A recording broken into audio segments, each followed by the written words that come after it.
Everything is awesome in the Lego Movie, the second part. Or is it?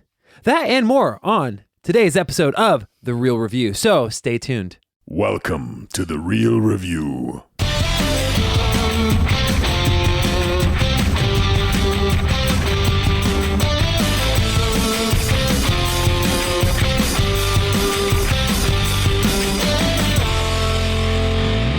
Welcome to The Real Review, sponsored by Parametric and Lazy Ape Studios, where you get some of the latest happenings, real thoughts, and perspectives in the world of film and television. Everybody, I'm here with Joel. This song's gonna get stuck inside you. This song's gonna get stuck inside you.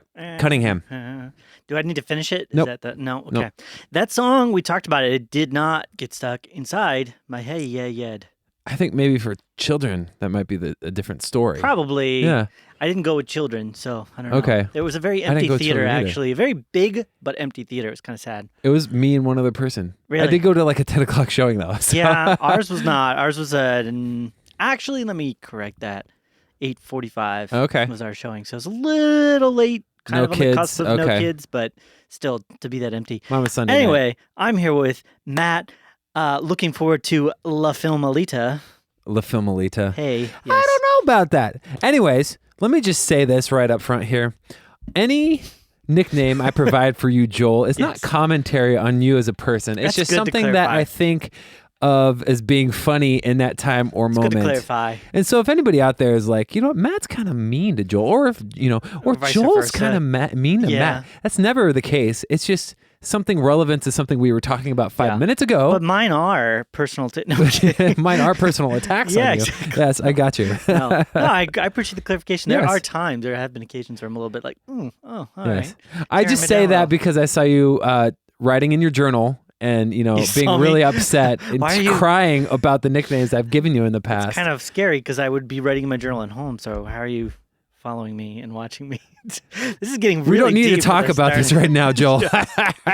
Okay, Yeah. let's move right along then. Anyway. Okay, so welcome to the show, everybody. This is The Real Review. And just to give you a little bit of a concept breakdown of what we do here, Joel and I kind of live on two separate sides of the aisle, That's good. I guess, a Sides little of the bit, aisle, as yeah. far as film It's critics. like we're at the same wedding, but we're like We're like, supporting eh. different sides of the bride and groom. Right. Kind of. Like, was the wedding fun? Yeah. Or are was you like, going to well, was nitpick it- the candles and the color they were? Oh, see, that's mean. That's That's you, bro. Okay, Yeah. so let's. well, if the candles are gonna light a fire, Right. then yeah, I'm gonna nitpick them. Okay, I got you. I got you. But if they're like just a different feel me? color You or feel like me? a different, wax consistency. Anyways, I know. so what I tend to do is I approach a movie from a very fun. Did I have fun? Did it move me emotionally? I can overlook a lot of little tiny nitpicky details. A lot of times, I'm very positive, very optimistic, glass half full. Hey, was it a good experience? Cool. Okay.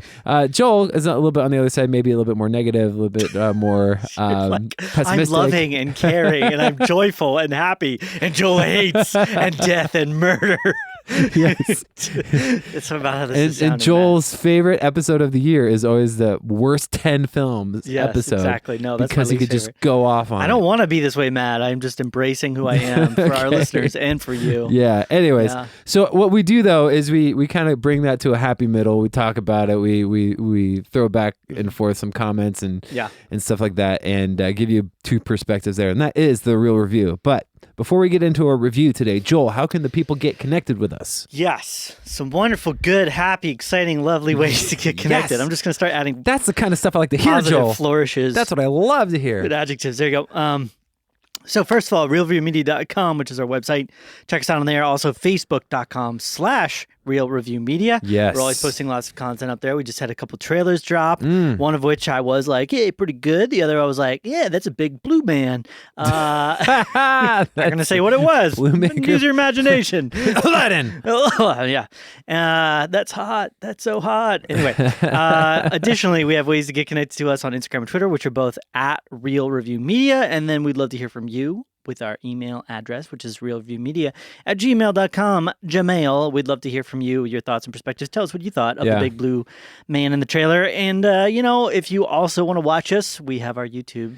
Yeah, you know what? Let me throw this in there real quick. The Real Review. we're going off script here. Are we? Oh, dang. I'm going off script here, okay? I'm not Let me just prepared say for this, something man. about the Aladdin trailer. Yeah, sure. Will Smith did look a little funny as a genie, but the biggest thing that bothered me was Jafar's voice. Yeah, a lot of people are saying this that is too. okay. So in the original, it was like he was like, "Mwahaha, I'm Jafar." He said That's such how he an talked. evil In this sound. one, he sounds like me and how I'm talking to you right now. He's Yeah, like, he's like- "Hey, Aladdin, go in there and get the lamp. That would be fun. Go into the cave of wonders, Right, bro? and go get the lamp for Yeah. me real quick." And like Yeah. nobody's scared of this Jafar dude. Like I don't know what's It's up with that. tonally just way off where it was It's with weird. the original. Yeah, you might not make this comparison, but the way I'm comparing it, just leave this on me. It was the same thing for me with Beauty and the Beast. It was okay. like they tonally went like they had the same characters and the Yeah. same structure, but it was like that's not the character that I remember, and it's scaring me because I was actually really looking forward to this Aladdin movie. Aladdin's one of my favorite classic Disney movies, cartoons. yeah. That's good. So yeah, I'm a little scared. I'm scared. And somebody did a actual that would be one quick simple thing, just do a process on his voice to make it sound a little more menacing. Yeah. And then additionally somebody did like a side by side like recomposition of Will Smith using some actual like visual effects and made him look more like the genie. And I'm like, hey, Oh, someone did their own? yeah, I'll show you a photo. Yeah, I'll I show got you to a see photo that. when You get show a me that chance. later. Yeah, That's I'll show you. awesome. Yeah, and I'm like, hey, that looks like a genie. Yeah. So anyway. Super cool. Yeah. Okay. So let's dive right into it then, okay? We're going to talk about the Lego Movie 2, the second part. Ew. Okay, so it's been 5 years since everything was awesome, and the citizens are facing a huge new threat. Lego Duplo invaders from outer space, wrecking everything faster than they can rebuild. It's directed by Mike Mitchell, and it's written by Phil Lord, Chris Miller, and a couple other people. And then it stars a lot of the same people from last time. Chris Pratt, Elizabeth Banks, Will Arnett, Tiffany Haddish, Stephanie Beatrice, Allison Brie, Nick Offerman, Charlie Day, Maya Rudolph, Will Ferrell, Jadon Sand, Jonah Hill, Channing Tatum, a lot of people actually. I can't go through all of them. But right off the bat, I'll say I thought this movie was fine. I didn't think it was as good as the first one. Yeah. It's not a bad movie. It's better than average in my opinion. But I didn't find it as funny. Yeah. This time around, and I don't know why. And I'm trying to think if I was just being tired. If I was tired at the time when I saw it, and I just wasn't like latching onto the jokes. Yeah, I don't think so. I didn't quite find it quite as funny either. Yeah. I think that was one of my biggest complaints towards the movie. There was two big things that kind of stood out to me as far as like negatives. Okay. And the first big one was just some of the humor. It felt like they were going for a punchline. Yeah. And it either like didn't land correctly. Yeah. Or there just wasn't actually a joke there. Right. And that happened numerous times. The best example I could make was the Raptors. Yeah. And I hate to spoil the film in a sense, but It's not really a there's spoiler. There's Lego raptors in it. Yeah, you see that. They would have like one, like when they first got introduced, they had like a couple lines that were kind of jokey Yeah. and funny, and I like laughed at them. And then later on in the film, they would have these like one-off like subtitled Yeah. lines, and they were just like commenting on things. They weren't even like saying anything funny. I didn't know if that was the joke, Oh yeah. like that they're not saying anything important, or right. But like No, the first time you saw it, they said a few things that I was laughing out loud. They said Right. best friends. Right, the best friends was probably the funniest part to me of their dialogue. yeah. But then after that, it was kind of like, well, they're not really either making use of them properly or something. Right. They ceased to be funny like after the best friends joke. One thing, being the massive Jurassic Park fan that I am, they actually used raptor noises from the original that's like movies, Yeah. which was cool. I was like, oh, I appreciate that. Yeah, That's so cool. I do want to start on a couple positives, I guess. Do it.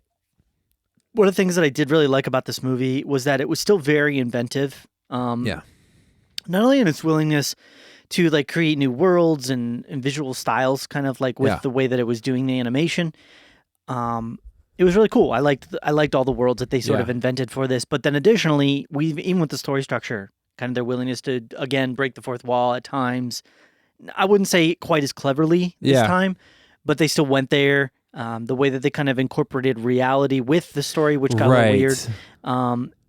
I really liked that, and it felt different than a lot of things I was seeing in cinema. Like that's kind of stuff I want to see in films. I'm like, I want to see you take chances and do different. So stuff. that was a big thing with the first one. Was like oh cool, this is this cool new Lego universe that we're being introduced to, and then at the end it's like, wow, this is real world too. Mm-hmm. This is what this actually means. A Craggle is actually crazy glue. Yeah. And stuff like that, and then. This one takes it a step further by incorporating that kind of stuff throughout the film. Like every now and then when they're flying in space, there's like a cutaway scene of like a string holding the Lego ship going across like a cutout background. That was kind of cute. I know. I like that stuff. Yeah. I don't think the payoff was as big at the end when they kind of try to tie it all together. Just because you knew that something, they had a lot of little funny words like Craggle, like the Momageddon and the Sistar world and stuff like that. Yeah, you kind of knew what they were even before. There was no big surprise that like the Craggle thing, I didn't know what they were talking about until the end. Exactly, yeah. Right. But the Momageddon, it was like, okay, obviously that has to do with mom right, and Armageddon. Something, yeah. Yeah, I think that was the part of the jokes that didn't land as well for me. These ones, maybe it was because I'm used to the humor or something. It felt a lot more obvious where every single joke was going. Right. In the first one, there were so many times where I was like, whoa, I didn't expect that. And it made it really funny. So there was maybe 3 or 4 times where they legitimately kind of misdirected me enough and well. The banana character once or twice was kind of funny. I thought that was cute. The way he's slipping on his own peel. Like that was kind of funny. Yeah. Yeah. Do we want to get into like more of the negative well, stuff? So let me run some positives. Like I thought the voice acting was fine. The story was okay. The visuals I still think are really cool. I like seeing everything like Lego-fied. I think that's a cool thing. And then also there's a little bit more blend between. There's a little bit more of a blend. Bless you, sir. A little something for our video. Yes, there's a little bit more of a blend in the that real world and Lego world and kind of how that all worked. I did like those elements. I did like the Raptor stuff up front, and the only line that I remember Aquaman having, I laughed out loud. He does the whole like Justice League thing. They take the line right out of the movie. Yeah. And like first time you see Aquaman, he goes, "My man," and then like he goes on the thing and he's done. My man. Yeah. Some of those tie-ins are still there. They're funny. They're funny and they're cute. I did like that as well. I mean, the one where they're like.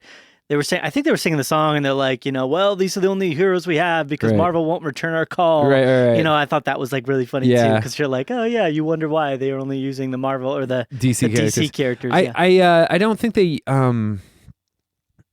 I don't think the use of Batman was as well in this one.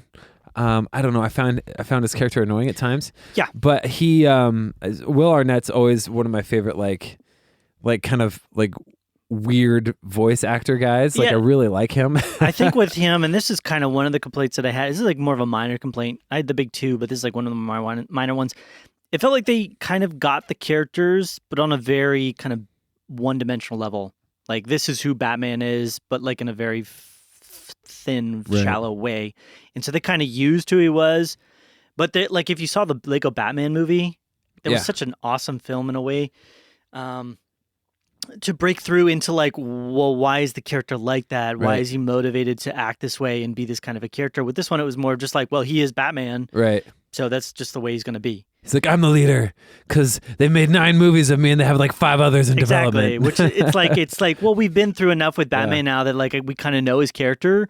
We should be able to go a little bit deeper with him. Sure. And that's kind of the way I felt with most of the characters in this.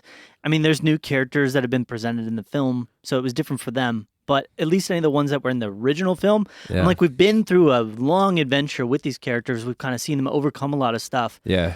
And that was one of the things that I would actually say is a positive for me too, was the story. For the most part, I really did enjoy the story that it told. Mm-hmm. I was fearful at one point that they were going to go in a very similar direction to what they did with Wreck-It Ralph 2. Oh, yeah. Wreck-It Ralph 2 was a very negative film for me in a lot of ways because they set up a lot of stuff in the second film that undid a bunch of the great stuff that happened in the first film. Right. And in this one, they were kind of going down that path. Yeah. But the film actually came back in and said, no, that's actually not what we're doing. And so I really liked that. Yeah.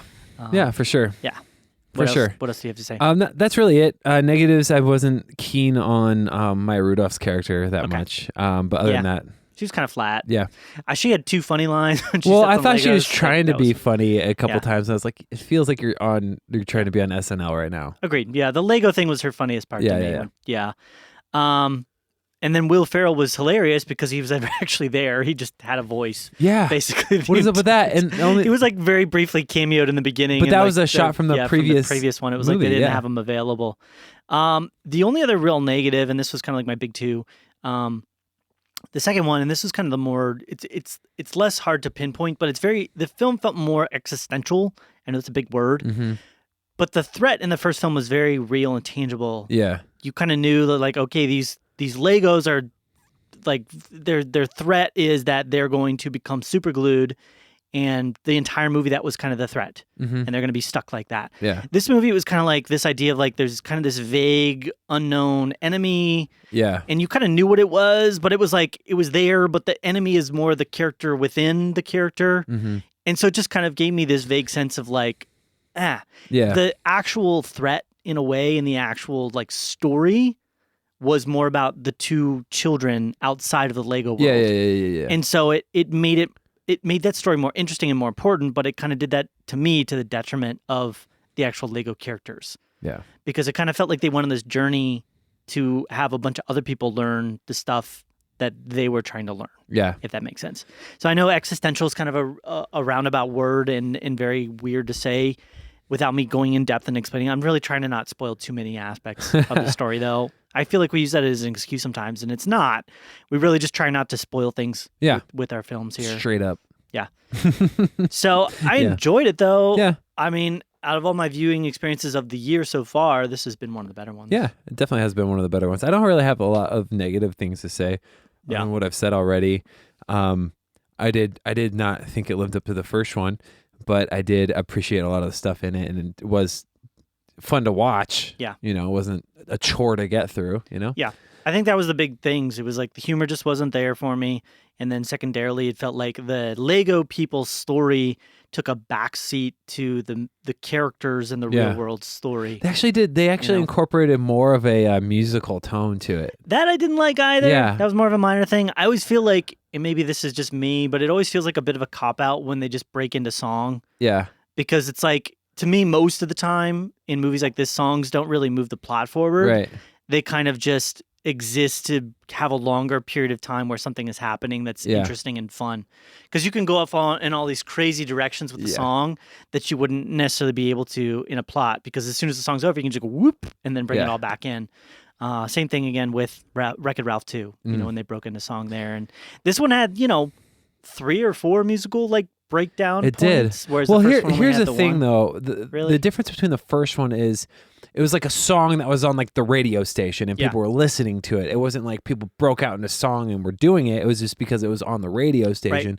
People were like maybe singing along with it. Right. Where this one actually had fully composed songs where they just start singing, you Yeah. know, and there's musical accompaniment, Yeah. with it. And I agree.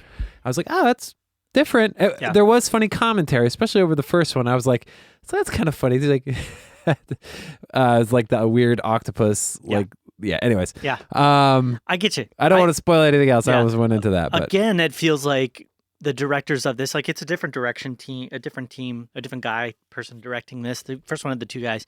This one just had the one, Mike Mitchell. And I think it felt like they took, this is what the first movie was about and had in it and people really liked. Let's do those same things, but let's not recognize why. yeah, And that has to do with like purpose and facility and reason for being in a script. yeah, The first one, everything that was in the script felt like it was in there for a reason yeah, and existed because that's where the story needed to go. This one felt more like checking off boxes at times. And it's not like it did it unintelligently. Yeah. Like it checked off those boxes well, but it was like such a one-dimensional version of that. You Yeah, know, for it's like, sure. well, we have to go into like, well, Chris Pratt's character discovered all this stuff in the first film, so we have to go in a completely opposite direction with them.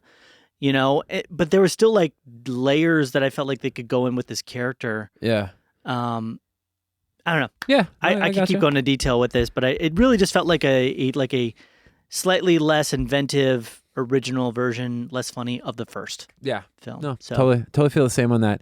What would you grade this thing? So I know I said a lot of negative things about it, but overall I still had a pretty decent experience. So I'm going to give it an 80, which is a B. Nice. Yeah. I'm gonna give it a 79. Right below you. Wow, you're actually Right. going beneath Wow. where I'm at. Wow. Well, B minus for me. Wow. Wow. Yeah. Anyways, I thought it was better than average, but it didn't. I don't know. I'm giving it more credit for the fact that they're at least trying to still kind of do something inventive. Right, They could have just phoned this in, and it didn't feel like they phoned it in. It felt like they still tried to be I creative. am a little bummed out times. though that it didn't meet like half the expectation that was expected at the box office. Like, I don't know if we're gonna get another Lego movie. I don't think we will for a while, if anything. Right. Because the Lego Ninjago movie, I don't know how well that did, but I don't neither think it Batman nor Ninjago did very well. Right, Batman was great. Batman was good. Ninjago. Yeah. And then this one the theater was, like I said, really empty. Yeah. So just based upon ticket sales alone, we might not see another return to this for a little while. Right. I don't know. I don't know if that's a good or bad thing. I guess let us know what you think, if that's a good or bad thing. I haven't really processed it that far. Yeah. No, yeah, definitely want to hear your thoughts on this, everybody. So definitely let us know. Hit us up on our social media, whether it be Instagram, Facebook, Twitter, at Real Review Media, youtube.com/The Real Review. And let us know what you thought about it and kind of maybe where we're off base. Yeah. Maybe we just... I feel like I said two polar opposite things in my review. Yeah. Which is one that they were being inventive, and I'm giving them credit for that, but one that they were just checking off boxes. Yeah. I feel like they did both, but I feel like they didn't do either very well. So, yeah. And you said polar opposites. This reminds me, there's like 3 movies that I need to see that all have like Polar Express? Arctic.